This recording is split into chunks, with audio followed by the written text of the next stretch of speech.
Tu On veux dit l'anonymité? Archi cool, ouais, non, on dit Archi cool. ouais, non. Archi cool avec les lunettes cool.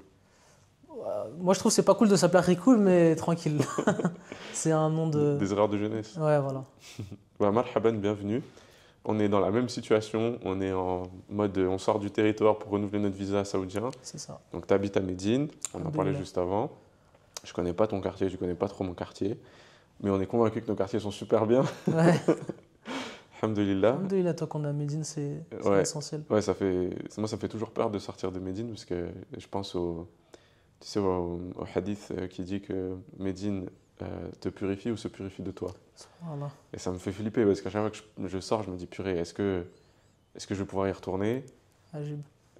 Et aussi, je sais pas si tu as remarqué, mais les Saoudiens, les Médinois, ils font toujours cette dua, ils demandent Nas'alullah al-maskan wal-madfan fil Madina. Nous demandons d'habiter et de mourir à Médine. Subhanallah. Et même eux qui habitent là, qui sont là depuis des générations, ils ne considèrent pas ça comme acquis. C'est fou. Tu vois. Du coup, aujourd'hui, moi je voulais prendre un peu de temps avec toi pour parler un peu de ton parcours, parler aussi de tout ce que tu fais d'un point de vue business, parce que j'ai vu que tu faisais pas mal de choses. On essaye. C'est cool. J'aime beaucoup aussi, ça pourrait être intéressant de parler un peu de sport, parce que tu fais du JJB, peut-être tu fais d'autres choses aussi. Là, Sport principalement combat. JB, mais à l'époque, ouais, j'ai fait de la boxe, j'ai fait du football américain, Ok. j'ai fait de la boxe française, boxe anglaise, j'ai fait du Muay Thai. Sport de contact. Voilà. Ouais, du sport de contact, Voilà, c'est ça. Bon, sport après, de- du foot comme tout le monde et tout, mais Ouais. Ok, ça m'intéresse aussi parce que j'ai une théorie, je pense qu'il y a beaucoup d'entrepreneurs qui ont fait du sport ou qui font Ouais. du sport et ça joue beaucoup sur on va dire, la capacité, tu vois, à avoir de l'abnégation, de se dépasser, etc. Donc j'aimerais bien qu'on passe un moment là-dessus. Et puis, plus généralement, si toi, tu as des sujets où tu dis, tiens, c'est pertinent que j'en parle, que tu t'étales dessus. Et même si toi, tu as des questions à me poser, parce qu'en réalité, là, on a l'air de se connaître, mais pas du tout. C'est la première fois qu'on se ouais, voit. ouais. Et même, je trouve que sur les réseaux, on n'arrive pas à À me cerner. ouais, à te cerner, à savoir qui t'es vraiment. Tu Eh vois. ben, n'hésite pas. Peut-être que tu fais peur à certaines personnes. N'hésite pas. Peut-être que moi aussi, hein, en réalité, parce que à travers mes vidéos, etc., on voit pas vraiment qui je suis, à part les gens qui viennent justement à mes voyages et qui ils apprennent à me connaître, etc., Ouais. moi et mon frère, et qui sont étonnamment surpris, tu vois.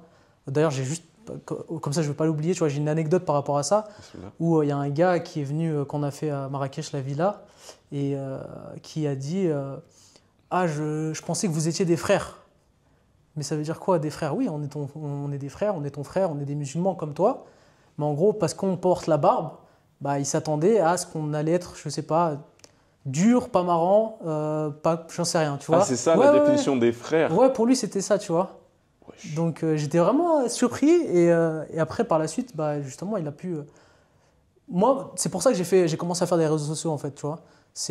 Et m'appeler Archi Cool, entre guillemets, c'est pour montrer que tu peux porter la sunna, avoir une barbe, des habits au-dessus de la cheville et vivre comme tout le monde, en fait. Voyager, faire du sport, aimer la nourriture, montrer qu'en fait, on est juste des gens Ouais, normaux, tu vois. En fait, c'est même évident. Mais malheureusement, beaucoup de gens, je sais pas, ils voient le dîn comme un starter pack. Comme il faut respecter des codes. Enfin, bon, bien sûr, il y a des choses. Il y a le Coran et la Sunna, des choses Bien à sûr. Sami'na wa ata'na. Mais il y a des gens, ils rentrent dans des caricatures parfois. Et ils oublient qu'on a tout un champ de possibles. Dans le Mu'amalat, on peut faire plein de choses extraordinaires. Et à travers l'histoire, il y a eu plein de musulmans qui ont fait plein de choses extraordinaires. Et je sais pas, j'ai l'impression qu'ils veulent se restreindre à un style de vie parfois et se dire si tu sors de l'ordinaire, t'es bizarre quoi. Moi, je pense que même les musulmans de France, ils ont trop regardé la télé, trop regardé. Tu vois, il y a un endoctrinement qui est fait depuis qu'on est petit. Et parce que même moi, quand je retourne en arrière, je me rappelle que quand on voyait un mec, un barbu avec un camis, on se dit oh non, il va nous faire un rappel ou un truc comme ça. Tu vois, donc on avait ce truc de celui qui porte la sunna, bah, il va nous prendre la tête entre guillemets, tu vois. Alors qu'en fait, porter la sunna, c'est juste une adoration comme une autre en fait. Le Prophète sallam, il nous a demandé de tailler nos moustaches et laisser pousser nos barbes, c'est tout. Donc, tu vas faire ça, ça veut pas dire que tu es un homme parfait, tu vois. Bien sûr. Mais moi, à l'époque, je pensais ça, tu vois, celui qui porte la barbe, etc. Ah, c'est un shir, limite, c'est tous des shirs. Non, en fait, C'est on facile, essaie, il suffit ouais. de pas se raser pendant quelques mois. Ouais, on essaye tous de pratiquer l'islam comme il nous est demandé de pratiquer. Après, l'homme, il fait des erreurs. Ouais. Et on essaye tous d'aller d'aller de l'avant et de faire ce qui nous est demandé, en fait, c'est tout. Ouais, et puis au-delà de ça, ouais, du coup, on a nos centres d'intérêt, on a Exactement. comment dire, nos passions, notre parcours, notre histoire qui est unique. On n'est pas tous des clones. Et ouais, non, c'est marrant. C'est marrant qu'on ait besoin de le rappeler, mais c'est vrai que moi, ça me gêne, en fait, c'est ce genre de profil des personnes qui ont aucune culture. Généralement, c'est les gens qui ont le moins de science, d'ailleurs.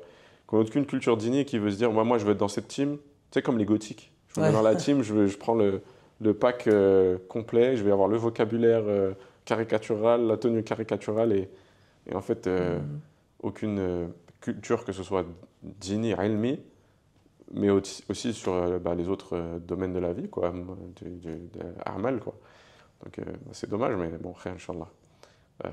Ça change vite, alhamdoulilah, on a une génération quand même qui a pas mal évolué.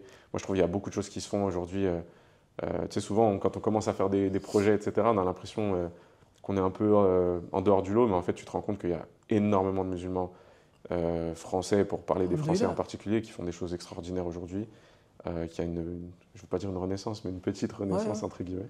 Et donc, ça fait plaisir. Et je pense que ça, tu le vois notamment en voyageant, tu vois. C'est pour ça que je t'avais dit, je veux qu'on aborde le voyage, en fait, par rapport à ça. C'est quand tu voyages, déjà, premièrement, ça va ouvrir ton esprit. C'est-à-dire que tu vas penser autrement. Parce qu'en France, je pense qu'on est cloisonné avec ce truc de CDI, ça nous bloque, chômage, les aides, machin, etc. Bah, ton esprit, il est cloisonné. Alors que quand tu voyages et que tu fais ta hijra, mais là, je parle même pas de la hijra, je parle que du voyage, tu te rends compte, tu vois que dans les autres pays, il n'y a pas tout ça, en fait. Il n'y a pas tout ça. Et tu rencontres, par exemple, des Français qui sont partis vivre à l'étranger et la plupart, c'est des entrepreneurs, en fait. Tu vois, moi, c'est comme ça un peu que ça m'a débloqué le truc. Tu vois, moi j'ai fait une école de commerce et à l'époque, je me suis jamais dit, je me suis toujours dit que j'étais pas fait pour l'entrepreneuriat, tu vois. Genre, j'ai pas les idées, tu vois. À l'époque, c'était parce qu'il y a des mecs, même au lycée, je me rappelle qu'ils avaient déjà lancé des business et tout, tu vois, moi où j'étais. Et moi, je me disais, faut toujours avoir une idée innovante, tu vois, genre Apple, des trucs comme ça, tu vois. Ouais, inventer quelque chose de nouveau. Exactement. C'est bien plus tard, c'est avec le voyage que j'ai vu, non, tu peux faire des trucs qui existent déjà, peut-être les faire à ta sauce ou les faire un peu mieux. Et ça va fonctionner. D'ailleurs, même, je regarde souvent des podcasts et ils le disent, tu vois, les gros directeurs marketing, etc. C'est les meilleurs projets, c'est les trucs qui existent déjà que tu fais juste de manière innovante. C'est-à-dire que tu vas juste rajouter un petit truc, tu vois. Et c'est ce que j'ai essayé d'apporter justement avec, tu as vu l'agence de voyage que j'ai pu faire, alhamdoulilah, c'était la première année. Moi, j'aime beaucoup avec le truc en mode voyage et sport de combat. Bon, pour l'instant, on s'est concentré sur le jiu-jitsu, mais il n'y a personne qui fait ça en fait, tu vois. Pourquoi ? Concrètement, pourquoi les gens font des séminaires, tu vois, ça, je ne veux pas dire j'ai inventé les séminaires à l'étranger, etc., ça a toujours existé. Au Brésil, ça fait longtemps que les gens ils vont au Brésil pour s'entraîner, machin, etc. Mais le truc de vraiment voyager, découvrir la culture du pays, comme j'ai pu le faire, en fait, je ne sais pas si tu as pu voir un peu mon parcours, tu vois. J'ai regardé rapidement un petit peu ce que tu faisais. Moi, j'ai vu qu'il y avait eu plusieurs voyages, tu en avais fait pas mal et tout. Donc, c'est très sympa. D'ailleurs, moi, ça pourrait m'intéresser, hein, je pense. Inch'Allah. Avec plaisir. Ok. Ouais, non, clairement. Ça s'appelle l'innovation combinationnelle. C'est quand tu prends deux idées, tu les mets ensemble, ça fait un truc. Et en réalité, il y a plein de gens. Moi, je vois plein de débutants qui m'envoient des messages, ils me disent ouais, j'ai pas d'idée, qu'est-ce que je devrais faire, etc. Mais il y a des trucs tout bêtes comme ça, en fait. Et surtout, ce qui est fou, c'est que dans notre communauté, on a tellement de besoins et de problématiques spécifiques qu'en fait, des idées et des potentiels, même des business qui peuvent faire plusieurs millions, il y en a tellement qu'en fait, on n'a pas assez d'entrepreneurs. Moi, je dis souvent dans les podcasts que si je formais 100 personnes à faire exactement ce que je fais, eh ben, on ne toucherait même pas tout le marché et je gagnerais même plus d'argent parce que les gens seraient plus éduqués sur mon marché grâce à tous les autres acteurs, tu vois. Donc, le marché serait plus mature, tu vois. Et ça évoque un problème aussi que j'ai vu, que j'ai pu observer avec les gens, etc. et même dans ce que je fais. C'est que les gens, ils ont ce truc de si tu fais un truc un peu comme moi, on est en concurrence et il n'y a pas de bien dans ça. Tu vois ce que je veux dire ? Alors que c'est tout le contraire en fait. Si on fait un truc qui est similaire, ça veut dire que peut-être qu'il y a des gens qui vont venir dans le marché qui n'étaient pas intéressés à la base, alors que tu étais là avant moi, que moi je vais les amener, mais que moi, mon produit, ça ne va pas les intéresser, ils vont aller vers toi. Tu vois ? Tu fais grossir la tarte. Ou moi, j'aime bien donner l'exemple parce qu'il y a souvent la concurrence avec les dojos de Jiu-Jitsu. Il y a 3 Jiu-Jitsu dans la même ville, mais peut-être que lui, il ne va pas entendre qu'il y en a un. Il va entendre qu'il y en a un qui est loin de chez lui, il ne va pas y aller. Tu vois ? Mais du coup, il va rechercher, il va voir qu'il y en a un autre à côté de chez lui, il va y aller. Tu vois ce que je veux dire ? Bien sûr. Et inversement, donc ça va juste être bénéfique pour tout le monde en fait. Ouais, mais imaginons, prenons ton exemple. Si quelqu'un fait exactement la même chose, agence de voyage JJB, toi, t'es pas toutes les semaines de l'année, 52 semaines dans l'année en voyage, j'imagine. Mais exactement. Et moi, par exemple, j'ai déjà quelqu'un, ouais, pour l'instant, il y a une personne qui avait déjà fait avec quelqu'un avant, tu vois, et il m'a dit que c'était pas du tout la même expérience. Tu vois, j'ai quand même posé des questions, etc., pour justement pouvoir m'améliorer, et il m'a dit que ça avait rien à voir en fait. Mm. Parce que ça n'a rien à voir ce que je propose. Moi, Ouais, je ne on a propose pas tous- des séminaires. On a commencé avec des séminaires, mais même ce qu'on a proposé, ça n'a rien à dire. La Umrah JB, il y a personne qui l'a fait dans le milieu francophone. Ouais, Tu c'est vois. stylé. Donc, on a fait quelque chose de nouveau. Alhamdoulilah, par la suite, tu as toutes les agences de Umrah maintenant qui proposent de faire du sport et même certaines qui proposent de faire du jiu-jitsu. Ouais, Donc, stylé. c'est fou, tu vois. C'est Et bien. même là, dernièrement, on a fait au Maroc, dans une villa à Marrakech. Mais il y a le nombre de personnes qui a refait la même chose, incroyable. Ouais, c'est stylé. Mais de ouf, moi je trouve ça, c'est cool, tu vois. Mm. Parce que si, encore une fois, j'ai pas inventé, hein, il y a déjà des gens avant qui ont fait des trucs au Maroc, tu vois. C'était plus au bord de la plage, un peu en mode chill, tu vois. Mm. Mais moi j'ai vraiment rapporté ce truc un peu plus luxueux, entre guillemets. Et il y en a qui l'ont fait et c'est cool. Mm, Moi mm. j'aime bien, je kiffe. En fait, tu as ouvert le marché et il y a des gens qui ont suivi. Mais moi, j'ai une expérience personnelle où vraiment j'ai vu l'impact sur un e-commerce. J'avais créé un e-commerce. Enfin, j'ai créé un e-commerce, ça fait quelques années déjà. Et en fait, d'année en année, il y a de plus en plus de concurrents sur le même sujet, la même niche, etc.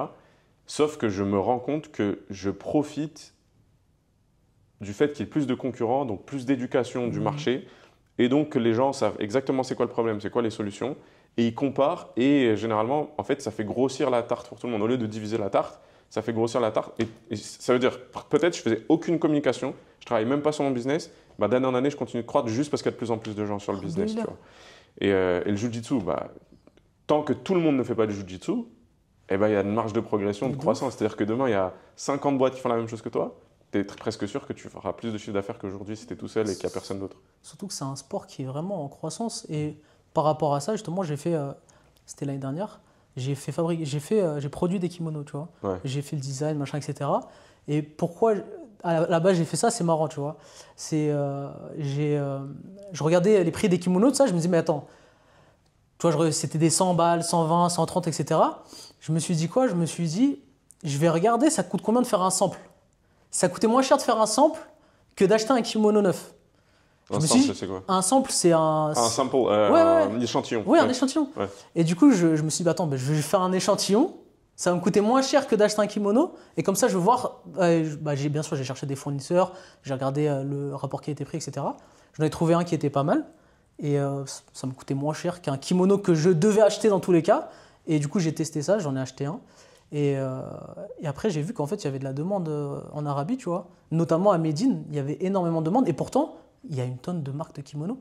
Et ils livrent en Arabie Saoudite, tu vois ce que je veux dire? Mais les gens, ils n'ont pas ce truc de aller sur Internet, commander, etc. Genre, on me demande encore, est-ce que tu as des kimonos, tu vois? Alors que bon. j'ai tout vendu, alhamdoulilah, tu vois. Mais voilà, parfois, il faut aussi regarder le marché, comment il est. Peut-être qu'il y a beaucoup d'offres. Là, justement, tu parlais d'offres, etc. Il y a une tonne de marques de kimonos dans le monde. Mais à ce moment-là, les gens, ils en avaient besoin et ils n'avaient pas envie de, je sais pas, de commander peut-être quoi. les marques de kimono au Japon, ils n'arrivent pas à adresser ton audience, que toi, tu connais les gens de Medine qui font du JB et tout. C'est aussi le go-to-market qui est plus simple pour toi, tu vois, il y a des trucs. En fait, pour moi, il y a deux types de personnes. Il y a les gens qui ont un scarcity mindset et les gens qui ont un abundance mindset. Scarcity mindset, c'est en gros les croyances de rareté. C'est-à-dire que tu t'imagines qu'il y a un truc limité et que quelqu'un va venir manger ton pain. Mais c'est absurde, surtout à l'ère d'Internet où en fait tu as accès au monde entier. Avant de vendre au monde entier, tu es multimilliardaire, donc bon courage. Et il y a beaucoup de marchés où même le numéro 1, il fait même pas 1% du marché. Tu vois? Mais au-delà de tout ça, Ouais. on est des musulmans Ouais, et notre risque, il est déjà écrit. Ouais, bien sûr. Tu vois ce que je veux dire ou pas? Ouais. Qui va nous voler notre risque? Personne, en fait. Ouais, bien C'est sûr. déjà écrit. Donc pourquoi pas s'entraider? Pourquoi pas se pousser vers l'avant? Tu vois, moi, je pense que ça, dans la communauté, ça manque, tu vois. Des gens qui te poussent, tu vois, qui veulent ton bien. Tu vois, moi, on va pas parler en négatif, tu vois, mais moi, j'ai rencontré beaucoup de problèmes, tu vois, à ce niveau-là. Tu vois, par exemple, pour les kimonos là, que j'ai évoqués, à la base, moi, je voulais même pas faire d'argent avec ça. J'avais trouvé un fournisseur et c'était pour un gars, tu vois, qui avait une petite classe, un dojo et tout. Je lui avais dit, tiens, j'ai trouvé un fournisseur, vas-y. Tiens, prends-le et Et fais-toi des kimonos, tu vois. Et après, c'était plusieurs mois après, j'ai eu ce truc-là que j'ai expliqué. Et du coup, moi, j'ai fait les kimonos et je les ai vendus, tu vois. Et après ça, le même gars, il me demande un pourcentage. C'est-à-dire, comme j'ai vendu à des mecs de son truc, de son dojo, entre guillemets, et il me demande un pourcentage. Alors que moi, à la base... C'est toi qui l'as aidé à lancer le truc. Non, à la base, non, lui, il n'a pas voulu faire, en fait. À la base, moi, je voulais lui donner le truc gratuitement. Genre, tiens, je te donne un business. Voilà. Et après, 2 mois après, je me suis dit, vas-y, bah, je dois me faire un kimono, je vais le faire moi, etc. Tu vois. Donc, moi, c'est ce genre de mindset que je comprends pas. Ça n'a aucun sens. Ouais, moi, j'aime, par exemple, ça, c'est un exercice, je pense, de Tazkiyatun Nafs, tu vois, d'éducation de l'âme. C'est, le prophète sallam, il nous dit en substance, vous ne serez pas véritablement croyant tant que vous n'aimerez pas pour votre frère ce que vous aimez pour vous-même. Et en fait, quand tu vois la réussite de quelqu'un, il faut se réjouir. Moi, je suis super content quand je vois des frères qui ont un business qui marche, etc. Tu vois. Et même, j'ai eu l'expérience quelquefois d'avoir des rivaux, tu vois, dans les business, vraiment, c'est rival, tu vois. Et pourtant, j'ai toujours fait l'exercice de, tu vois, essayer de me réjouir de sa réussite, d'essayer de l'encourager, de lui donner de la force, de parler en bien de lui, de jamais être dans le ouais, tu vois, toujours. Shaitan, il se met dans l'histoire, il te met une mauvaise soupçon sur la personne, tu le regardes un peu de travers, tu vois, tu te méfies, tu la hyène et tout. Et il y a un exercice, il y a un cheikh qui m'avait dit, si on a toujours quelqu'un, il ne revient pas. Tu sais, il y a quelqu'un, ouais. t'as le seum contre lui, tu vois ce que je veux dire? Il nous a dit, ce que vous pouvez faire, c'est que pendant Ramadan, à chaque fois que vous rompez votre jeûne, vous faites des du'as pour lui. Et wallah, j'ai essayé, j'ai fait ça pendant plusieurs jours. Il y avait 2 personnes, je ne pouvais plus me les voir, tu vois. J'ai fait ces du'as et maintenant ces personnes sont rentrées dans mon cœur, je les aime en Allah, mais vraiment sincèrement, tu vois. C'est dur à croire quand même. Mais c'est vrai. Alhamdulillah. C'est que en fait, quand tu fais l'exercice de répéter que tu veux du bien pour cette personne-là, au final, ça te débloque. Et le plus fou dans l'histoire, c'est que c'est réciproque. Ces 2 personnes-là, avec qui j'avais un bif, tu vois, après, je les ai revus sans me dire « Ah, ça va, comment ça va ?» et tout, tu vois. Et pareil, il y a des choses dans le règle, tu vois. Tu fais des doigts pour la personne, elle ressent des choses dans le règle, tu vois. Quand tu fais des doigts pour quelqu'un, les autres, ils font doigts pour toi. Donc, ouais, en plus, bénéfice. C'est tout bénéfice. Mais vraiment, cette approche de... Déjà, comme tu disais, le risque, il est écrit, tu n'as rien à perdre. 2, nous, en tant que musulmans, on ne doit pas avoir d'inimitié envers un autre musulman. Et ça me fait penser même à l'histoire du sahabi qui était promis au paradis. Et les compagnons ne comprenaient pas pourquoi, parce qu'il ne faisait rien d'extraordinaire. Ils l'avaient espionné pendant plusieurs jours. Et au final, ils se rendent compte, ils voient qu'il ne fait rien d'extraordinaire. Ils l'ont vraiment espionné et tout ça. Et il lui demande, je ne sais plus son nom, il lui demande comment tu fais, pourquoi tu es promis au paradis, tu fais rien de spécial, nous on fait beaucoup d'efforts et tout. Il dit, moi, je me couche le soir sans rancœur envers mes frères. J'ai pardonné tous mes frères, j'ai aucune rancœur envers personne. Juste ça. Qu'Allah nous permette d'être comme ces hommes-là. Amin. Parfois c'est compliqué. Mais le coup des doigts, franchement, c'est un hack, ça marche trop bien. Et puis ouais, franchement, tu le vis bien, franchement, tu es à l'aise. Parce que franchement, tu vas avoir le seum contre un frère comme ça et avoir de l'inimitié et de la jalousie ou des trucs comme ça. Non seulement on sait pertinemment que c'est malsain et que ce n'est pas quelque chose qui est recommandé dans la sunna, voire que c'est quelque chose qui est détestable, mais en plus, tu le vis mal. Tu n'es pas bien quand tu es jaloux, en fait. Le fait d'être content pour les autres, mais tu es tranquille, ta vie, alhamdoulilah, tout va bien, tu vois. C'est pour ça que moi, personnellement, j'aime bien être seul pour éviter les problèmes. Et justement, il y a beaucoup de... Des fois, en fait, par exemple, quand tu as fait la hijra, quand tu as fait la hijra et que tu es dans un pays, tu es dans un endroit comme Médine, alhamdoulilah, tu es préservé de beaucoup de choses. Tu vois, tu es préservé de beaucoup de choses. Donc forcément, le shaitan, il va vouloir t'attaquer dans des choses qui sont plus simples, entre guillemets, dont les muamalat avec les musulmans, tu vois. C'est pour ça qu'il y a souvent des problèmes dans ça, en fait, dans le commerce, dans les échanges monétaires, dans tout ça. Tu verras que les principaux problèmes, quand tu vis, notamment à Médine, c'est ça, en fait. Mais oui, ça me fait penser à un autre principe. En fait, la aqida, elle sert à quelque chose dans les actions. C'est que quand on a des croyances, elles résolvent la plupart de nos problèmes. Nous, on a le verset où Allah nous dit, il nous dit Yamhaqullahu riba wa yurbi sadaqat. Moi, la plupart des entrepreneurs qui vraiment sont blindés que je connais, ils me disent tous, fuis le riba et fais un max de sadaqa. Et sadaqa, ça peut être ce que tu as fait. Tu renvoies, tu dis, vas-y, tiens, crée ce business. En vrai, c'est une sadaqa. Tu lui donnes un filon, le mec, il fait son business, etc. Mais ça peut être aussi conseillé, tu vois. Moi, dernièrement, le week-end dernier, enfin vendredi dernier, après Jumu'ah, on s'est vu avec des frères de Sharjah, tous des entrepreneurs, une dizaine de frères, tu vois, un peu moins. Et ça fuse dans tous les sens, ça donnait des conseils les uns les autres, mais désintéressés, tu vois, c'est la main leste. Tu vois ce que je veux dire? C'est, en fait, moi, je veux que tu gagnes. J'ai appris des trucs, vas-y, tiens, je te donne tout ce que j'ai. Et non seulement Allah il t'enrichit quand tu fais des trucs comme ça, mais en plus, les frères, ils sont hyper reconnaissants. Tu peux plus avoir de jalousie quand tu fais ça. Si tu donnes aux frères sans compter, tu vois. Ouais. Et troisièmement, c'est qu'en fait, les gens, ils se sentent redevables, ils veulent te rendre. Tu vois ce que je veux dire? Même au-delà du sentiment de se sentir redevable, que moi personnellement j'aime pas, Hmm. en- C'est sans bienveillant, se quoi. sentir redevable, il va vouloir te du bien en fait. Tu Oui, vois. voilà, c'est ça, c'est Moi ça me bienveillant, fait quoi. penser à un truc parce que ouais, vraiment, alhamdoulilah, tu sais, quand tu fais la hijra, il faut que tu fasses 15 000 trucs, tu vois. Et moi je suis développeur full stack aussi, tu vois. Ouais. Je fais du React, je fais du React, tu vois. Stylé. Et il y a un frère qui m'a donné un client à lui comme ça, genre. Hmm. Tu vois, un client qui voulait faire un gros projet, tu vois, et sans attendre rien en retour, et parce que justement il veut mon bien, tu vois, et que lui il n'avait pas le temps à ce moment-là. Moi je trouve que ça manque de gens comme ça, tu vois. Après, moi, je parlais avec un frère saoudien il n'y a pas longtemps, et il me disait, tu vois, je lui rapportais, justement, j'étais dans cette optique, vas-y, j'ai des contacts, j'ai des gens qui pourraient être intéressés par ce qu'il fait, il avait des projets immobiliers et tout. Je le mets en contact, je lui parle de toutes les opportunités que j'ai, tu vois. Ça me coûte rien, moi, les opportunités, de toute façon, je vais pas les saisir, j'ai pas le temps, j'ai d'autres trucs, tu vois. Et lui, il me disait, écoute, les amis s'envoient des trucs, c'est normal. Mais si je veux que ça se fasse continuellement et que tu continues de le faire, il faut que je te paye. C'est-à-dire que il s'est pas dit ah trop bien merci. Il s'est dit eh, t'inquiète, je vais te mettre un variable même si ça t'intéresse pas parce que je veux que tu le refasses et que tu le refasses et que tu le refasses parce que je sais que si je t'incentive, tu vas le faire de manière répétée. Tu vois. Et donc ça c'est important aussi en fait que ça vienne de toi spontanément. Tu te dis bah tiens tu m'as mis bien, je te donne un variable. Ça m'est arrivé il y a pas longtemps aussi un truc comme ça. J'envoie un client à quelqu'un, mais vraiment, du même genre désintéressé, vas-y, prends-le, tu vois. Moi, je peux pas le faire, enfin, j'ai pas le temps, prends-le, gagnant-gagnant, le client, il est content, Ouais. toi, tu es content, alhamdoulilah. Et il m'a dit, attends, je t'envoie un variable, c'est quoi ton IBAN? Non, bah, Tu vois, je lui ai rien demandé. non, vraiment, c'est.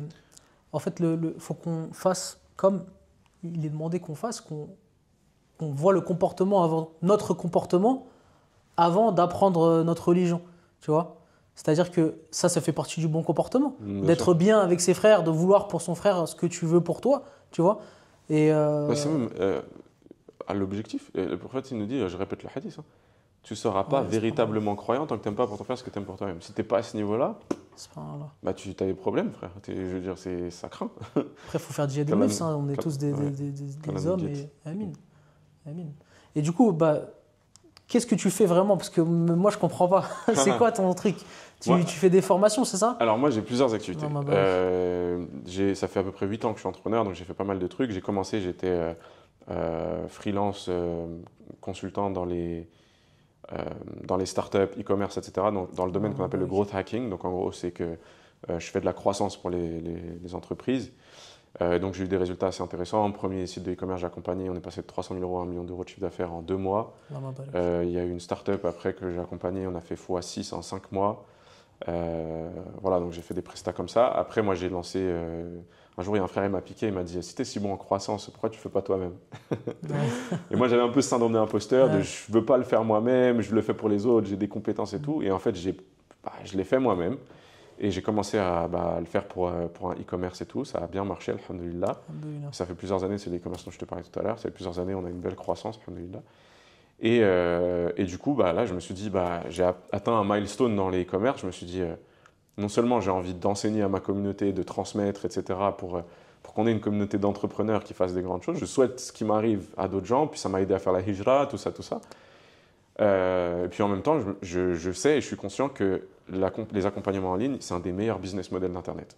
Tu vois. Ouais. Donc je me suis dit, tiens, mon e-commerce, il est saisonnier, je travaille dessus 3 mois par an, les 9 mois qui restent, autant bosser sur un autre truc que je kiffe, qui est profitable pour la communauté et qui est rentable, tu vois. Donc je me suis lancé dans les accompagnements là il y a 1 mois et demi, 2 mois. Tu vois. Non, bah, Voilà. et qu'est-ce que tu penses pas moi, ici, j'ai senti vraiment une vibe. D'ailleurs, à Marrakech aussi, c'est un peu comme ça, tu vois.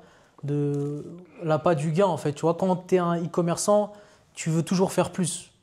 Quand tu fais des formations, tu vends des formations, tu veux toujours faire plus de chiffres, tu vois. Ouais. Et est-ce que c'est pas un risque de justement trop courir après l'argent, tu vois?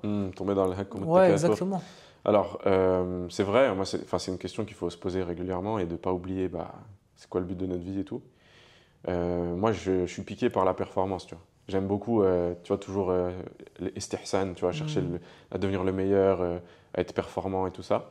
Donc, effectivement, tu vois, la course aux chiffres, Ouais. en fait, je le fais plus comme j'essaierais de level up dans un jeu vidéo, tu vois, que pour l'argent en tant que tel. Parce qu'en fait, l'argent en tant que tel, si tu es radi, si tu as la qana'a, si tu es satisfait de ce que tu as, en fait, passer un cap, ça change rien, tu vois. Genre, tu vas pas, à moins que tu sois complètement extravagant, tu veux des trucs de fou, très matérialiste, moi, c'est pas mon délire. Donc, à partir du moment où tu as ton confort de vie, en vrai, gagner plus de 5 000 euros par mois, tu gagnes 5 000 ou 10 000, ça change pas grand-chose, tu vois. À moins que tu veuilles avoir un appart plus grand, une voiture plus grande, des trucs plus grands, tu vois. Ça s'arrête jamais après. Ça s'arrête jamais. Mais du coup, moi, alhamdoulilah, je me satisfais de ce que j'ai, tu vois. Je cherche pas à courir après l'argent pour dépenser. Je suis très peu dépensier, tu vois. Généralement, c'est ma femme qui me dit, tiens, faut que tu t'achètes un nouveau camis parce que là, ça craint, tu vois. Des nouvelles chaussures parce que là, ça craint, tu vois. Mais je suis pas du genre à chercher ce genre de trucs. Mais ce qui me fait kiffer vraiment, c'est la perf. Et aussi, dans tous les business que je fais, je me suis rendu compte un peu a posteriori, et ça me rassure tant que c'est le cas. Bon, ça ne devrait pas me rassurer, mais en fait, tout ce que je fais, je le fais pour résoudre des problèmes de ma communauté, tu vois. Donc, il y a une cause, tu vois, il y a un pourquoi puissant qui est derrière et qui me pousse en réalité, qui me motive. Et puis pour des rencontres comme celle-là, tu vois. Alhamdoulilah. Surtout si on fait les choses avec une bonne intention, on sait que si on fait les choses pour Allah, tout est une adoration. Donc, ouais, exactement. Mais moi, pourquoi je te demandais ça aussi, c'est parce que je sais que y a beaucoup de frères justement qui ont fait la hijra et qui montrent ce truc un peu successful, tu vois. Mais je parle pas de toi, tu vois, je parle de généralement. Et je sais que le problème de beaucoup de personnes qui les bloquent à faire la hijra, c'est ce truc de il faut absolument que j'ai 100 000 euros ou il faut absolument que j'ai tant, tu vois, pour pouvoir partir. Moi, et justement, le fait de voir des gens qui montrent un peu, qui ont fait la hijra, mais qui disent pas forcément que c'est en faisant la hijra que, parce qu'on sait que Allah il promet maintes richesses et abondance à celui qui émigre sur son sentier. Tu vois, il y a ce truc, les gens il faut qu'ils comprennent que fais ta hijra et tu verras en fait. Exactement. La baraka elle va venir là, tu vois. En fait, c'est ça le message. Ça, je le dis dans mon webinaire justement. J'explique. Je commence le webinaire en disant ça. Je dis moi, ma cible, c'est les gens qui veulent faire leur hijra ou qui sont en hijra et qui veulent scaler leur business. Si vous voulez pas faire votre hijra ou vous n'êtes pas musulman, c'est pas pour vous. Déjà, c'est ça, alaikum. Et deuxième chose, je dis, on a dit que nous, notre nia, c'est de faire la hijra et que du coup, on veut créer un business ou scaler son business pour faire sa hijra. Mais la vérité, c'est que tous nos sababs, ils n'ont aucun sens. Il y a ce verset, en l'occurrence, c'est verset 100 sur la An-Nisa dont tu parles. Je crois que c'est « Waman yuhajir fi sabilillah yujid lahum muraghaman kathiran wa sa'a ». J'ai peut-être fait une erreur. Mais en gros, c'est ceux qui font la hijra, c'est ce que tu disais, sur le sentier d'Allah, il y a pour eux l'abondance, main refuge et l'abondance. En vrai, moi, je suis parti il y a un an, un peu plus d'un an, alhamdoulilah, j'avais encore 80 000 euros de dette. Et j'ai pris 2 semaines d'hôtel à Istanbul. À la fin des 2 semaines, j'avais plus de sous. Genre vraiment zéro sur mon compte, tu vois. Je pouvais même plus me payer à manger, même plus payer une nuit d'hôtel. Je devais poser un acompte et 2 mois de loyer pour prendre mon appartement. Je les avais pas. J'ai closé 2 clients comme ça, in extremis, juste avant que l'hôtel se termine. J'ai eu les clés de l'appartement. J'ai pu payer l'appartement et je me suis serré la ceinture le mois d'après. Et quelques mois plus tard, j'ai commencé à lancer plusieurs business. Moi, j'avais déjà de l'expérience business, tu vois, mais j'avais pas la baraka de la hijra, tu vois. Et tout de suite après, quelques mois plus tard, j'ai pu rembourser la totalité de mes dettes, tu vois. C'est fou. Quasiment instantanément. Mais qu'est-ce que je voulais dire dans la baraka, justement, dans les maintes richesses et l'abondance, il faut aussi que les gens comprennent que ça ne parle pas forcément que d'argent. Effectivement. Et que, en fait, la baraka, d'ailleurs, moi, je l'ai vu, tu vois. Moi, alhamdoulilah, ça fait, je crois, plus de 3 ans maintenant que je suis parti de France. Alhamdoulilah. Mais il y a aussi la baraka dans. Ça se trouve avec 1 000 euros. Là, j'extrapole un peu, hein, mais avec 1 000 euros, tu vas pouvoir faire ce que tu fais avec 10 000 euros. Exactement. Donc, il y a la baraka dans ton argent, en fait, que tu as. Tu peux avoir beaucoup, hein, c'est possible aussi. Tu peux même devenir millionnaire, celui qui le souhaite, qu'Allah lui facilite. Oui. Mais la baraka dans l'argent, il y a la baraka dans la santé, dans la famille, dans ton temps. Tu vois, beaucoup de choses qu'on ne se rend pas compte. Et en vrai, quand on est en France, moi, par exemple, je me rappelle, quand je bossais, moi, à la base, je suis dans la finance aussi, tu vois. Moi, j'ai fait un master en finance et je bossais en direction financière. Et bah, j'avais le temps de rien faire en fait. Tu vois, tu sors le matin, il est 7h, tu rentres, il est 20h, tu fais quoi de tes journées en fait? Tu es carrément un larbin, tu vois, même si tu gagnes bien ou pas, tu vois, tu... c'est pas le sens de la vie qu'un musulman doit avoir en tout cas, tu vois. Tu vois, moi en ce moment, maintenant que tu dis ça, je me dis, en fait, je bosse 7 jours sur 7, mais j'ai pas l'impression de bosser. C'est pareil pour moi. Je kiffe ce que je fais, je bosse avec ma femme, je suis tout le temps en train de kiffer, on fait des réunions, on est à la piscine de l'hôtel, s'il te plaît. Tu vois ce que je veux dire? C'est royal. C'est alhamdoulilah, on est vraiment beaucoup de ni'am, wa alhamdoulilah, wa lillah alhamd. Ouais, mais c'est intéressant, on a plein de points communs en fait. Mais c'est la liberté de pouvoir choisir quand est-ce que tu travailles. Ouais, tu aussi, vois, même moi, bon là, je suis un peu plus libre. À un moment donné, j'avais un gros client pendant 2 ans, tu vois. Et c'était du 7 jours sur 7, 24 heures sur 24, en mode je devais être disponible 24 heures sur 24, tu vois. Mais bon, à un moment donné, j'ai commencé à me plaindre parce que c'était abusé, mais je veux dire, après ça, je peux bosser n'importe quand. En fait, le concept de week-end, il n'existe même pas chez les musulmans, en fait, tu vois. Donc, le musulman, il doit travailler déjà. Il y a un moment dans la semaine où on n'a pas le droit de travailler, c'est Jumu'ah Abbas. Après... Ouais, mais même Jumu'ah, tu vois, quand tu as fait la prière, tu as profité de la famille, etc. Salat, si tu dois faire un truc, tu vois, après la salat, tu vas vaquer à tes occupations, tu vois. Mais j'ai plus ce truc de... C'est pas Yawm al-Jumu'ah, c'est vraiment Salat al-Jumu'ah qui est interdit de travailler. Tu peux travailler après Salat. Hein. Mais il y a ce truc de... je sais même pas ce que tu disais. Ouais, la baraka dans le temps. Ouais, par rapport à la baraka dans le temps, il y a ce truc de d'avoir la liberté. C'est une richesse. Je crois que c'est même peut-être la plus grosse richesse. Et même, je crois que les kafirs, ils disent ça, tu vois. Ouais, souvent, les gens, ils disent tu sais que tu es riche quand tu travailles quand tu veux. Mais ça veut pas dire que tu es riche. Ça veut pas dire que tu as 1 million dans ton compte en banque, tu vois. Ouais, c'est la Mais liberté. juste le fait de pas avoir quelqu'un... Bah, tu peux être libre à ce niveau-là et avoir quelqu'un qui te...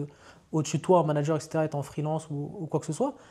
Mais déjà, juste de faire ces salats à l'heure, en fait. Parce que subhanallah, moi, je me rappelle, tu vois, alhamdoulilah, à chaque fois, c'est pour ça qu'Allah, il exauce les doigts. Il ne faut vraiment pas oublier, les frères et sœurs, faites vraiment un maximum de doigts, toutes les doigts que vous pouvez.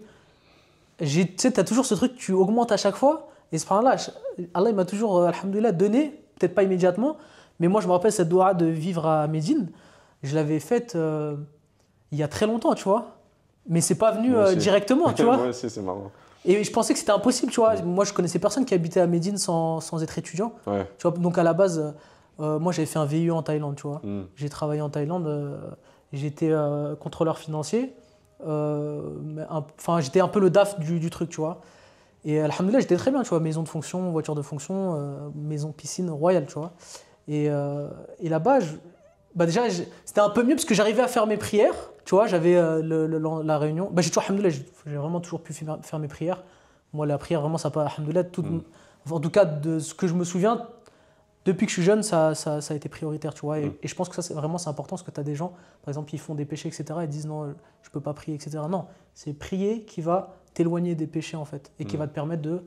Bah, c'est en faisant des adorations qu'on se rapproche d'Allah, tu vois. Oui, mais des gens, ils s'inventent des excuses en disant ouais, mais sinon, je vais perdre mon travail, etc. Allah, il nous dit celui qui craint Allah, on lui accordera une issue et un risque de là où il n'attend pas. C'est-à-dire que ta crainte d'Allah et la salat, c'est obligatoire, la salat à l'heure. C'est pas genre, ouais, rattraper les salats. Il y a des madhahib, rattraper les salats, ça n'existe même pas. Il y a des savants, ils disent ça n'est pas valable, par exemple. Donc tu es obligé de la faire à l'heure. Donc ça, c'est la base numéro 1, tu vois. C'est un problème en France. Bah, il te teste, en fait, Allah, il te teste sur ta sincérité, justement, sur ces trucs-là. Sur est-ce que tu fais ta salat à l'heure. D'ailleurs, Adhan, il vient Adhan, on va prier. Effectivement. Et je voulais rebondir sur 2 choses que tu as dit, c'est super intéressant sur la dua. En fait, il y a un hadith, c'est ad-du'a mukhul ibada. La dua, c'est le cerveau de l'adoration. Et il y a un truc tout bête, c'est tu veux quitter un péché et tu veux faire une ibada ou faciliter une ibada. Par exemple, tu veux augmenter ton amour de la salat, augmenter ton amour du Coran, ou que Allah il te facilite à plus être jaloux, tu vois, on en parlait tout à l'heure. Ouais. Il suffit de demander en fait. Wa huwa ala kulli shay'in qadir, il est capable de toutes choses. Et il est mujib da'awat aussi. C'est celui qui exauce les du'a. Donc en fait, on a le cheat code de la vie, tu vois. Pour moi, la vie, c'est un jeu vidéo. On doit gagner, tu vois. Et on doit avoir le meilleur score possible. Et en fait, on a un code de triche illimité. On fait autant de codes de triche qu'on veut. On peut demander au créateur du jeu, débloque-moi dans le... C'est simple. Et on a même le mode d'emploi qui te dit exactement, étape par étape, qu'est-ce que tu dois faire. Mais justement, par rapport à la hijra, parce qu'on parle de business, d'entrepreneuriat, de travail, il faut que les gens aussi. J'ai abordé un peu ce sujet-là, du fait que les gens ils veulent beaucoup d'argent quand ils font la hijra, tu vois. Mais je pense que quand tu fais la hijra, tu peux avoir de l'ambition, tu peux avoir beaucoup d'argent, et Binellah, Allah il va te donner beaucoup d'argent, etc. Mais il faut aussi être prêt à l'inverse. C'est-à-dire que Allah il peut t'éprouver aussi dans ta hijra avec pas l'abondance, mais le contraire de l'abondance, c'est la pauvreté, ouais. la pauvreté. Et en tout cas, alhamdoulilah, Allah il va jamais te laisser crever de faim, même dans tous les pays musulmans. Enfin, tout le monde va te donner à manger, contrairement à peut-être les pays d'Europe, tu vois, où peut-être là on va vraiment te laisser crever de faim, tu vois. Mais il faut être prêt quand même à être éprouvé dans l'argent, tu vois. Moi, par exemple, je crois que c'était avant que je fasse la hijra, il y avait un frère très courageux, Allah Mubarak, qu'Allah lui facilite. Maintenant, il est marié, il a des enfants, etc. Mais à l'époque, quand il est parti, en Algérie, quand tu travailles, le travail de base, c'est compliqué. C'est-à-dire le gars, Allah Mubarak, il a fait le ménage là-bas. Il a vendu des œufs.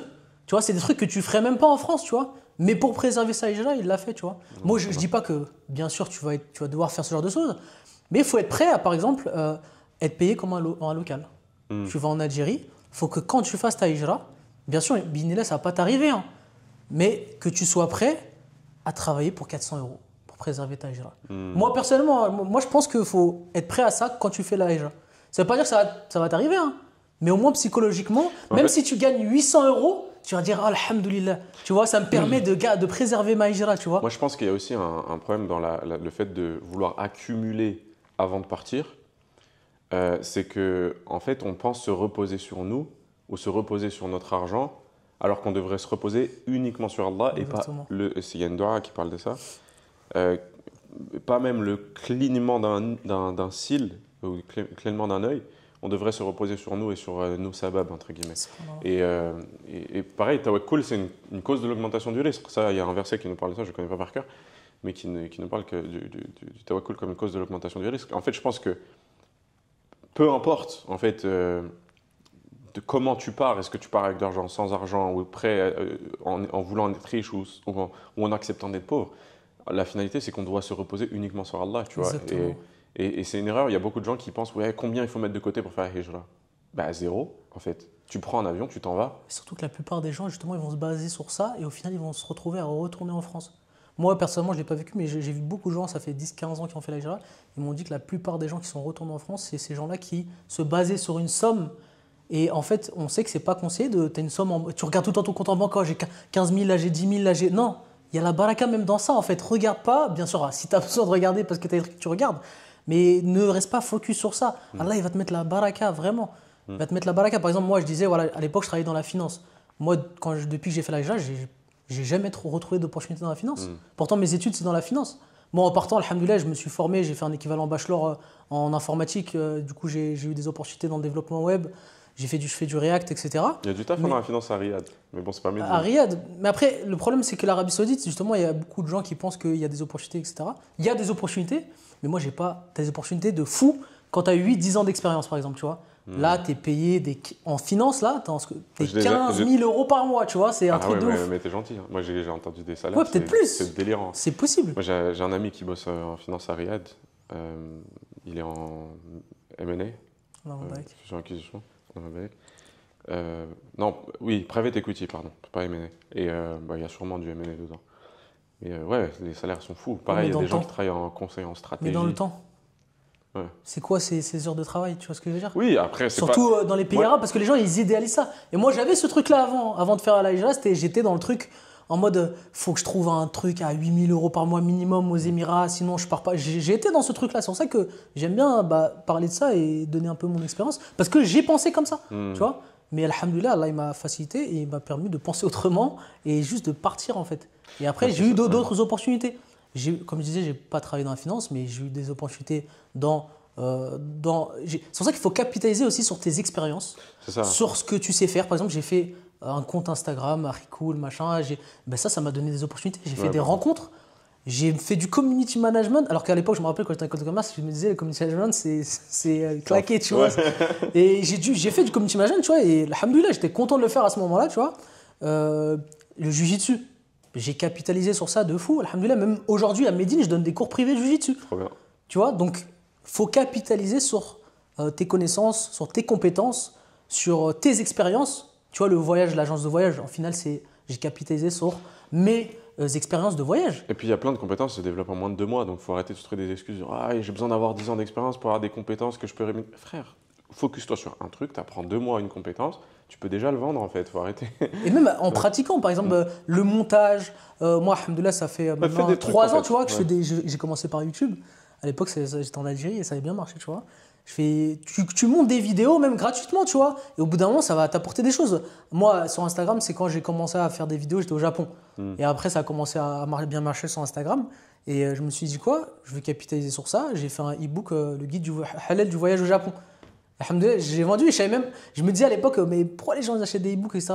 Mais en fait, parce qu'ils n'ont pas forcément le temps et ils n'ont pas l'expérience aussi que tu as, tu vois. Et eux, ils veulent vivre leur voyage quand ils sont sans faire comme moi je l'ai fait, galérer un peu, aller dans les découvrir, etc. Il y en a, ils aiment bien avoir Tout prêt. tout prêt Ouais. et toi, Fast c'est le food, service que tu leur vends, tu vois. Ouais, ah, c'est cool. Ouais, c'est ça en fait, il faut juste être un peu débrouillard, faire des trucs. Moi, il y a un conseil, je l'ai partagé en story aujourd'hui. Il y a un frère, il me dit voilà, moi je suis débutant, je veux faire ma hijra, je ne sais pas quoi faire dans l'entrepreneuriat et tout, je suis dans une école de graphisme, qu'est-ce que tu me conseilles? J'écoute, simple, c'est super que tu sois dans une école de graphisme parce que tu as une compétence tu vois, qui est recherchée. Commence à faire des projets tout de suite, genre t'attends pas d'avoir fini tes études pour chercher un taf. Tous les week-ends, tu passes quelques heures à créer un projet. Si tu fais un projet par week-end toute l'année, ça te fait 52 projets, ça te fait un méga portfolio. Ça se trouve, avant même d'avoir terminé tes études, tu auras des missions en freelance. Tu pourras même quitter tes études avant de les avoir terminées. Et montre ton travail en fait. Genre montre ton travail, fais des trucs. En fait, il y a beaucoup de gens, ils sont là, ils font rien, ils attendent que ça se passe. Et j'ai été dans ce cas de figure au début de ma carrière, tu vois. Tu attends que ça se passe et tu dis bon bah c'est quand que je trouve un taf, une opportunité, je veux que ça me tombe dessus. Quand tu fais des trucs, tu apprends en faisant des trucs. Au début, c'est un peu maladroit, imparfait, etc. Mais c'est OK, tu vois. Genre, tu crées du contenu, au début, tu es nul, mais puis tu améliores parce que tu as fait 100 répétitions, 200 répétitions. Et je trouve que c'est indispensable aujourd'hui, ça. Ouais, par exemple. Ouais. D'être présent même sur les réseaux sociaux, tu vois. Ouais. Moi, je leur dis, il y a 5 leviers. Si tu veux arrêter de vendre ton temps, tu as 5 leviers. Un, la fame, donc le levier contenu, on va dire. Tu vois, créer du organique. 2, les compétences. Si tu as une compétence très recherchée, bah, tu peux l'utiliser comme levier. 3, le code. 4, le capital. Et 5, les employés. Tu vois, les ressources humaines, entre guillemets. Tu vois. Généralement, capital, code et employés, il y a beaucoup de gens, ils ne les ont pas.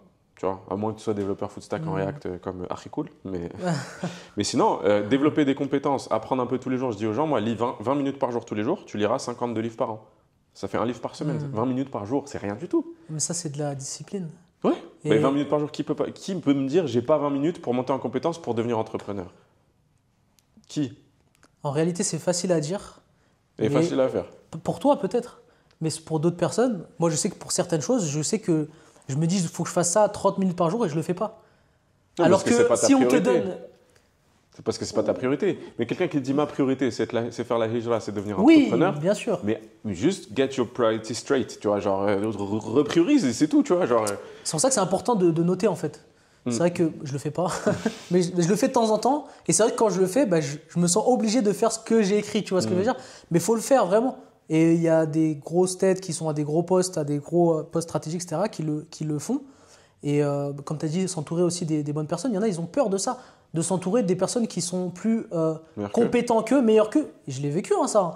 Et que tu vois qu'il y a une certaine concurrence. Alors que non, toi, tu fais ça. Moi, je fais un truc qui n'a rien à voir, mais je t'apporte quelque chose. Toi, tu m'apportes quelque chose. On n'est pas en compétition, en fait. Ouais, et puis même, ça, c'est bien aussi parce que ça te pose des standards. Quand tu vois des gens, ils font plein de trucs. Tu vois, c'est des gros bosseurs. Tu vois, ils apprennent beaucoup. Tu vois, ils sont hyper compétents dans un truc que toi, tu n'as jamais touché. Tu te dis, waouh, purée. En fait, moi, je suis là, lui, il est là. Quand tu es tout seul tout le temps, il y a le risque de la complaisance. Tu vois, tu dis, ouais, moi, je suis chaud, je suis fort et tout. Tu es un gros poisson dans une petite mare. Va dans l'océan voir comment ils sont les gens. Là, tu vas voir qu'il y a des baleines, il y a des gens, c'est des monstres, ils sont trop forts. Et ça, je trouve aussi qui est cool, là, c'est un peu l'avantage des Émirats, c'est qu'il y a plein de gens, il y a plein de frères qui font plein de trucs super intéressants. Des trucs qui n'ont rien à voir en plus. Qui n'ont rien à voir les uns avec les autres. Parfois, des choses qui sont assez proches les unes des autres, mais en fait, de voir le standard des gens qui sont entrepreneurs et tout, c'est sympa parce que ça te pousse à devenir meilleur et ça te débloque dans plein de trucs, tu vois. Moi, j'ai eu ce bien à un moment donné où tu es trop solitaire et tu commences à un peu devenir vaniteux, tu vois, dans le sens où je me satisfais de mon niveau, je suis chaud, je suis quelqu'un de fort. Et en fait, non. c'est bien de fréquenter d'autres gens. Non, même l'islam, c'est une religion de communauté. C'est pas une religion où tu es censé être tout seul. Le prophète sallam, il avait des compagnons, tu vois. Où ça allait, Après, il faut ouais. s'entourer de bonnes personnes, de gens qui sont fréquentables et qui te sont utiles, pas seulement dans cette dunya, tu vois. Ouais, bien sûr. Qui sont utiles dans la dunya et l'akhira, et même pour les plus jeunes, tu vois. C'est ça qui va te servir de levier, tu vois, dans la vie, tu vois. Il y a un hadith par rapport à ça, tu vois, tu mets je sais pas si c'est avec le fruit, un fruit dans, ouais, c'est ça, c'est avec un fruit dans, un fruit pourri dans un pot, bah, tout devient pourri, en fait. Ou je sais pas si c'est tous les fruits qui sont pourris, tu mets un fruit neuf, tu vois. Mais en gros, le hadith, il dit ça, tu vois. Ça veut dire que si tu t'entoures que de mauvaises personnes, t'attends pas à faire de grandes choses et à faire de belles choses, tu vois. Faut t'entourer de bonnes personnes. C'est vrai que les Émirats, Allahumma barak, en tout cas les frères que je connais et que j'ai pu rencontrer, bah, ils ont, alhamdoulilah, l'islam, c'est le plus important. Et ils ont ce truc ils veulent préserver leur hijra à travers justement l'entrepreneuriat. C'est des e-commerçants, c'est des mecs qui donnent des cours privés. Genre, il y a de tout, vraiment, à la Mabalek, qui vendent des gâteaux, tu vois, vraiment, il y a de tout. Et voilà, faut pas avoir peur et s'entourer des bonnes personnes, comme tu as dit, pas être seul, mais s'entourer des bonnes personnes, Ouais. tu vois. Et c'est pour ça que moi, je trouve que les réseaux sociaux, c'est pas mal, parce que ça te permet aussi de rencontrer des gens que tu n'aurais peut-être pas pu rencontrer. Mais ouais, Mais c'est pour ça que moi, à chaque fois que je vais dans un endroit, j'aime bien rencontrer des gens que j'ai l'impression qu'on a un petit peu la même vibe, tu vois. Même quand je vais en France, ça, moi, j'aime pas juste partir et pas capitaliser sur mon temps, tu vois. Ouais. Faut que je fasse des rencontres, faut que je fasse des choses, Never faut que eat je fasse un alone. peu de networking, tu vois. Ouais. Donc moi, ça me dérange pas de manger tout seul. Ouais, mais c'est une Ouais, expression. non, mais je sais, mais je veux dire, faut capitaliser sur son temps, tu vois. Ouais, de ouf. Bah, Intelligemment et comme on a dit, avec une bonne intention. Ouais, ça me fait penser. Yusari'una bil khairat, ils font la compétition, ils s'enjoignent. Mutuellement dans les c'est bonnes l'émulation dans les Ouais. bonnes œuvres, en fait. C'est la compète dans les bonnes Mais œuvres. vraiment. Et puis, non, les rencontres aussi. Ouais, c'est vrai que moi, là, les réseaux sociaux, où vraiment, ça fait à peu près 2 mois que vraiment je bombarde, tu vois. Et tu fais combien de posts par jour, toi? 5 à peu près. Ouais, tu bombardes. Et franchement, c'est fou tout ce que ça m'a apporté déjà en 2 mois. Les rencontres folles. En fait, il y a plein de frères comme toi et d'autres que j'ai pu rencontrer comme ça parce que en fait, ça démultiplie des opportunités. Pareil pour les recrutements, c'est tellement plus facile de recruter des gens, c'est tellement plus facile de Ils trouver viennent des vers clients. toi, les talents. Mais les gens, tu fais une petite annonce en story, tu as 10 candidatures des meilleurs du domaine, tu vois. Alhamdoulilah. Alhamdoulilah, donc c'est trop bien. Non, je suis content, il y a beaucoup de rire là-dedans, tu vois. Après, c'est aussi... parfois, il y a des jaloux, il y a des gens qui te cassent du sucre dans ton dos. Énormément tu de les as jaloux jamais vus. Et de voyeurs. Ouais, Vraiment, moi, j'ai beaucoup de gens. Tu vois, des gens qui regardent tes stories, mais jusqu'à la dernière, même si t'en mets 15, mais il va jamais rien liker, il va jamais commenter. Et tu sais que, voilà, lui, il est pas là pour, tu vois, c'est soit pour copier, soit pour, je sais pas. Je trouve que c'est dommage, hein, c'est dommage. Tu vois, parce que justement, on peut s'entraider en fait. On peut s'entraider, on peut se pousser vers l'avant, En tout cas, moi, personnellement, je suis pas là pour faire la concurrence avec les gens, je suis pas là pour prouver, je suis pas là pour... Et d'ailleurs, il y a un truc. Pour montrer que je suis le meilleur, je suis personne, moi, en fait. Je suis juste là pour préserver ma hijra. Moi, je suis sur les réseaux sociaux à la base que pour ça. Parce que je sais que c'est une opportunité pour soit gagner de l'argent directement avec les réseaux sociaux, ceux qui arrivent, soit créer une communauté, soit avoir des opportunités. Et alhamdoulilah, c'est ce qui m'est arrivé depuis que j'ai commencé les réseaux sociaux, tu vois. Que tu te montres ou que tu te montres pas. Hein. Tu as des gens, ils se montrent pas et ils arrivent à faire de grandes choses aussi, tu vois. Oui, effectivement. Ouais. Oui, il y a un truc aussi, un avantage des réseaux sociaux, et c'est pour revenir sur le sujet de la concurrence ou de l'absence de concurrence, c'est que paradoxalement, faire des crossovers, c'est-à-dire faire ce qu'on est en train de faire par exemple, c'est-à-dire faire des choses ensemble quand tu es sur les réseaux sociaux, c'est mutuellement bénéfique. C'est ce que je veux dire. Ouais, C'est un carrément. avantage pour les deux parce qu'en fait, on fait communiquer les audiences, chacun est gagnant, et il n'y a même pas de... on pourrait se dire, bah non, ce frère, tu vois, Il va me prendre mes abonnés. va me prendre mes abonnés. Mais non, prends, tu vois. C'est ridicule. Et Et en plus, c'est ce qu'ils font les gros influenceurs là. Depuis toujours, même à l'époque de Twitter. Tous les plus gros Ils étaient tous sur youtubeurs, ils font Twitter, des trucs là, ensemble. Rebeu DTR, tout ça là. Mais ils faisaient déjà ça à l'époque de Twitter. Bien sûr. Et maintenant, ils font encore ça. Ils sont même dans des agences, la plupart, etc. Tu vois. Et nous, si on peut faire ça dans le bien, parce que l'objectif aussi, c'est d'encourager un minimum les gens, tu vois, à faire la hijra, à vouloir de l'argent licite, tu vois, à faire des choses bien. Et alhamdoulilah, regarde, on a tous les deux 29 ans. Alhamdoulilah, on est quand même encore jeunes. On est parti assez jeunes. Et voilà, faut sauter le pas. Faut faire les choses. Faut pas avoir peur d'entreprendre. Faut pas avoir peur du regard des autres. Tu vois, moi, par exemple, par rapport aux réseaux sociaux, beaucoup de fois, on m'a reproché le fait d'être sur les réseaux sociaux. Tu vois, parce que les gens, en général, les gens qui ont la quarantaine, machin, ils voient pas le bon qu'il y a dedans, tu vois. Mais il y a du bon aussi, il n'y a pas que du mauvais. Bien sûr, il y a du mauvais.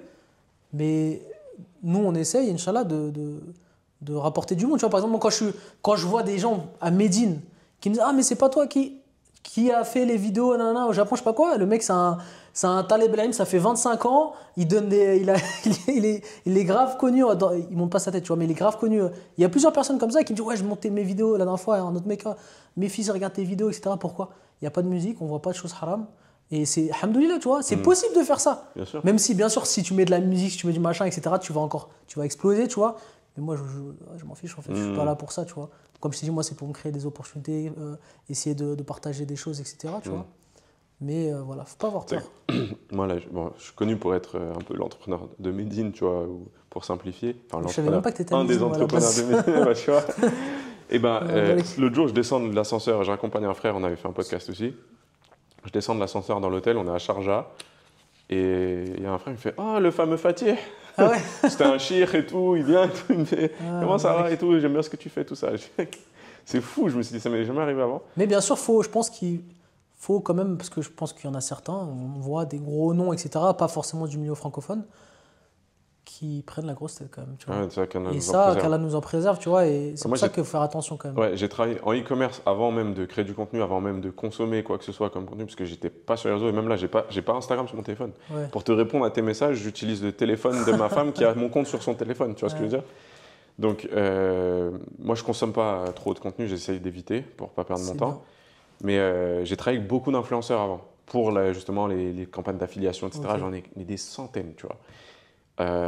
Purée, il y en a, c'est des princesses, hein. Ah ouais. Oh, fou. Compliqué, tu vois. C'est compliqué, mais bon.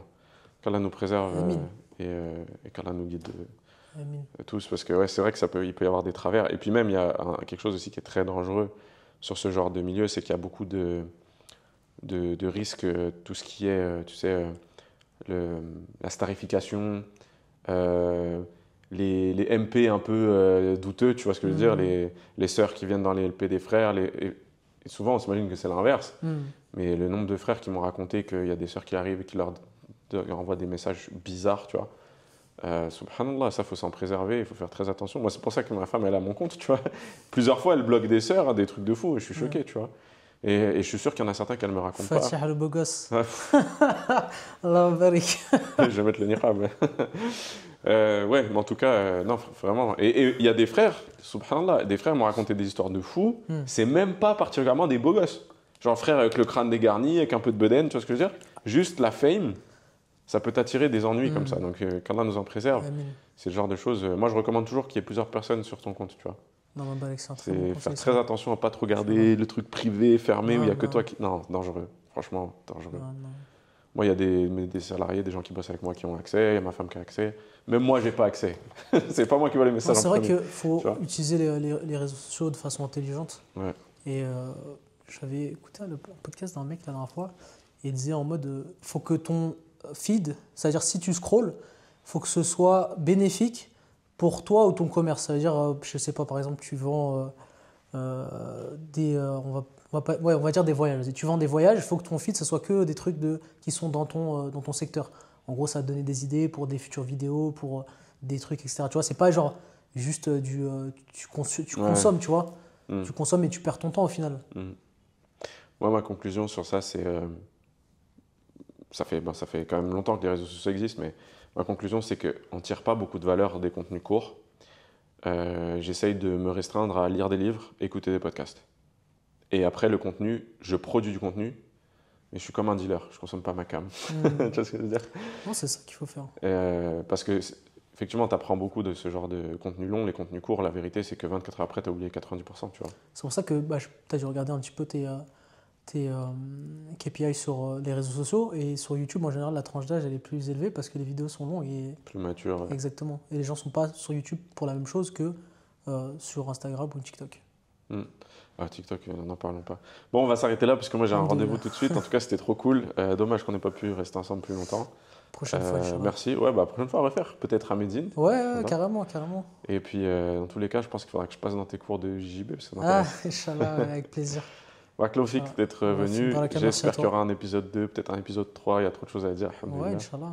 Avec plaisir. En tout cas, ça ça va être un plaisir d'être ici et de pouvoir échanger sur certaines choses avec lesquelles que j'ai pas eu l'opportunité d'échanger, tu vois, en story, etc., par rapport au contenu que moi je propose. Donc, alhamdoulilah, ça a été l'occasion de détailler un peu certains sujets. Alhamdoulilah. Alhamdoulilah. J'espère que ça va être utile à la communauté. Inch'Allah, qu'Allah nous accorde tawfiq et nous facilite la mise en pratique. Amin.